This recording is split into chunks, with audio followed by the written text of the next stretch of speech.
Hello everyone, मैं मिथुन सिंह स्वागत करता हूं आप सभी का। आशा करता हूं आप सभी बहुत अच्छे होंगे। आईबीपीएस ग्रामीण बैंक की जो नई सिलेबस है 2023 के लिए वो आउट हो चुकी है और इस वीडियो में हम लोग पूरे सिलेबस को टॉपिक वाइज हर टॉपिक को आपके साथ साझा करेंगे ताकि आप अपने एग्ज़ाम की प्रिपरेशन अच्छे से कर पाओ। तो चलिए सीधे पीडीएफ की ओर हम लोग चलेंगे। जो ऑफिशियल पीडीएफ आई हुई है वो मैं ओपन करके आपके सामने रख देता हूँ। ये देखो, ये रही ऑफिशियल पीडीएफ। आप यहाँ से देख सकते हो आईबीपीएस, जी हाँ, आईबीपीएस सीआरपी आरआरबी 12th का जो सिलेबस है वो हम लोग देखेंगे। यहाँ पे इन्होंने दे रखा है एलिजिबिलिटी क्राइटेरिया क्या है, एज वगैरह सब कुछ आप यहाँ से देख सकते हो। इन्होंने बिल्कुल अच्छे से सब कुछ समझा रखा है, समझ रहे हो। सारी चीज़ों को आप यहाँ से देख सकते हो। अलग अलग पोस्ट की रिक्रूटमेंट आई है और सिलेबस भी अलग अलग होगा, याद रखिएगा। सिलेबस भी क्या होगा, अलग अलग होगा। तो इन चीज़ों को ध्यान में रख लेना है आपको। यहाँ से देखिए, मैं फिर भी एक बार एज आपके साथ साझा कर देता हूँ, उसके बाद हम लोग सिलेबस की ओर चलेंगे। अगर आप ऑफिसर स्केल 3 के लिए सीनियर मैनेजर के लिए अप्लाई करना चाहते हो तो जो आपकी एज होनी चाहिए 21 से ज़्यादा और 40 से कम। याद रखिएगा, 21 से ज़्यादा 40 से कम अगर आपकी एज है आप यहाँ पे अप्लाई कर सकते हो। अगर ऑफिसर स्केल 2 मैनेजर की बात करें, वो सीनियर मैनेजर था, यहाँ पे मैनेजर की बात हो रही है। 21 से 32 साल अगर आपकी एज है तो आप यहाँ पे अप्लाई कर सकते हो। अब बात करते हैं ऑफिसर स्केल 1 की असिस्टेंट मैनेजर की, तो एज आपकी 18 से 30 के बीच में होनी चाहिए। अगर मैं बात करूँ ऑफिस असिस्टेंट मल्टीपर्पज़ के लिए तो 18 से 28 के बीच में अगर आपकी एज है तो आप यहाँ पे अप्लाई कर सकते हैं। याद रखिएगा, अगर आप एससी कैटेगरी से या फिर एसटी कैटेगरी से बिलोंग करते हो तो 5 ईयर का एज रिलैक्सेशन, ओबीसी के लिए 3 इयर्स का एज रिलैक्सेशन और 10 साल के लिए जो है ये फिजिकली चैलेंज्ड जो पीपल हैं, जिसे बोलचाल की भाषा में विकलांग कहा जाता है, अगर आप हो तो 10 साल आपको एज रिलैक्सेशन मिलेगा। सॉरी, दिव्यांग बोला जाता है, आई डोंट नो, बट मेरे इंटेंशन को गलत मत समझना। मैं जो बातें कह रहा हूँ वो सिर्फ और सिर्फ समझाने के तौर पे कही गई थी। आगे देख लेते हैं।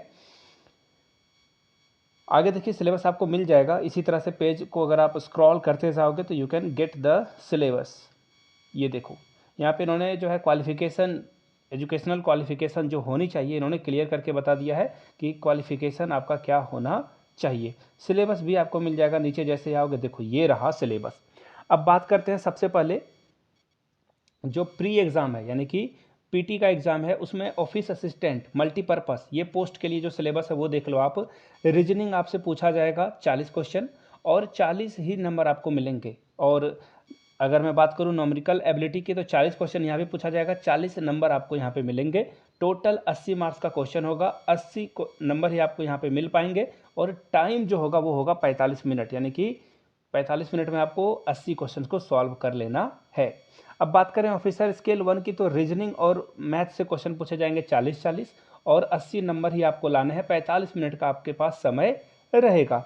अगर मैं मेन एग्जाम की बात करूं जो कि होगा ऑब्जेक्टिव, याद रखिएगा, ऑफिसर स्केल मल्टीपर्पज़ के लिए reasoning, computer, general awareness, English language, Hindi language और न्यूमेरिकल एबिलिटी से क्वेश्चन पूछा जाएगा। अब देख लीजिए, रीजनिंग में अगर सारे नंबर को अगर आप देखना चाहते हो ना तो बिल्कुल सिंपल सा ये तरीका है। यहाँ से आप देख सकते हो न्यूमेरिकल एबिलिटी को छोड़कर, और यहाँ से देखिए, वेट मैं एक एक करके ही समझा देता हूँ। देखो, रीजनिंग में आपसे क्वेश्चन पूछे जाएंगे 40 और इसका जो मार्क्स होगा वो 50 मार्क्स होगा, ठीक है। आगे देखिए, कंप्यूटर 40 क्वेश्चन पूछा जाएगा और 20 नंबर आपको यहाँ पे दिए जाएंगे। जनरल अवेयरनेस से 40 क्वेश्चन पूछा जाएगा, 40 नंबर आपको मिलेंगे, हर क्वेश्चन के लिए एक एक मार्क्स। इंग्लिश के लिए 40 क्वेश्चन पूछा जाएगा, 40 नंबर आपको मिलेंगे।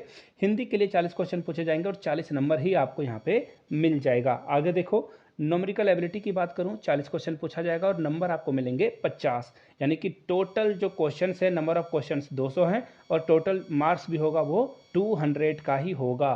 टाइम कितने मिलेंगे आपको, 2 घंटे, यानी कि 120 मिनट का समय आपके पास रहेगा। 120 मिनट में आपको 200 क्वेश्चन सॉल्व करने हैं। कितने क्वेश्चन सॉल्व करने हैं, 200 क्वेश्चन को आपको सॉल्व करके आना होगा।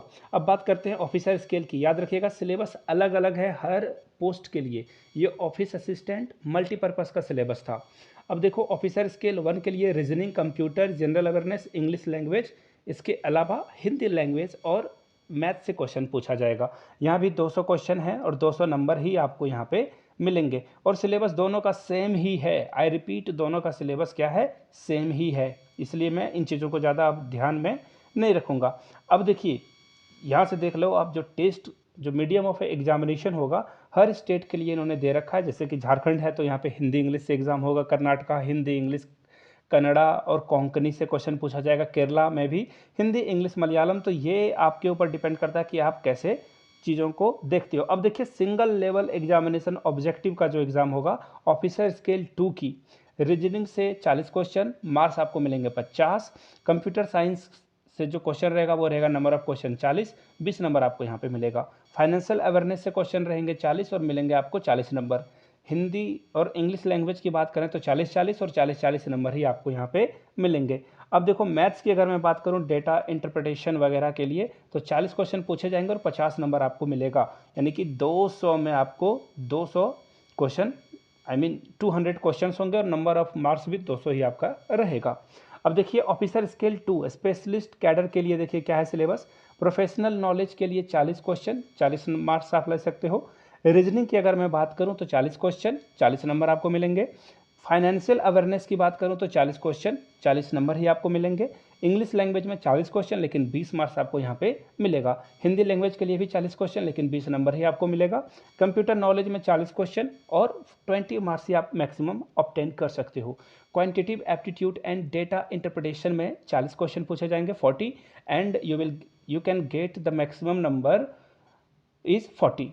अब देखो 240 का यहाँ से क्वेश्चन आपसे पूछा जाएगा, नंबर जो होगा वो 240 क्वेश्चन और 240 मार्क्स का भी एग्ज़ाम होगा।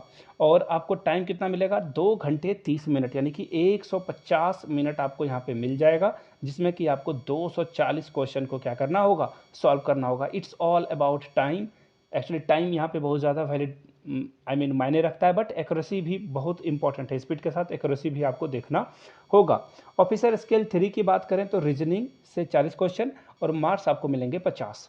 कंप्यूटर से क्वेश्चन पूछा जाएगा 40 और 20 नंबर आप ला सकते हो 20 मार्क्स। फाइनेंशियल अवेयरनेस की बात करूँ तो यहाँ से देखो 40 क्वेश्चन पूछे जाएंगे 40 नंबर आप ला सकते हो। इंग्लिश में 40-40 यानी कि 40 क्वेश्चन 40 मार्क्स हाईएस्ट। हिंदी की बात करूँ तो 40 क्वेश्चन 40 नंबर भी आप ला सकते हो। मैथ की बात करूँ डेटा ऑप्टीट्यूड और जो डेटा इंटरप्रिटेशन है 40 क्वेश्चन पूछे जाएंगे 50 नंबर आप ला सकते हो, यानी कि यहाँ पे 200 का मामला है। 200 जो है क्वेश्चन पूछा जाएगा, 200 आप मार्क्स ला सकते हो और टाइम आपको मिलेगा 120 मिनट का। कितना समय मिल रहा है आपको 120 मिनट का ही टाइम यहाँ पे आपको दिया जा रहा है। याद रखिएगा यहाँ पे उन्होंने क्लियर करके सारी बातें बता दी है। बाय द वे कोई डाउट रहता हो आपका तो नीचे कमेंट सेक्शन में आप मुझसे पूछ सकते हो। इस वीडियो को ज़्यादा से ज़्यादा अपने दोस्तों तक शेयर करें, अपने रिश्तेदारों तक शेयर करें जो IBPS का एग्ज़ाम दे रहे हैं। इंटरव्यू भी लिया जाएगा जो कि पोस्ट होगा स्केल 1, 2, 3 के लिए। तो इस वीडियो को ज़्यादा से ज़्यादा शेयर करना है अपने दोस्तों, रिश्तेदारों, सहेलियों तक साझा करें इस वीडियो को। नए हो तो चैनल को सब्सक्राइब कर लेना और घंटे वाला बटन को भी दबा देना है और इस वीडियो को लाइक ज़रूर करते जाएँ। Thank you so much. जय हिंद।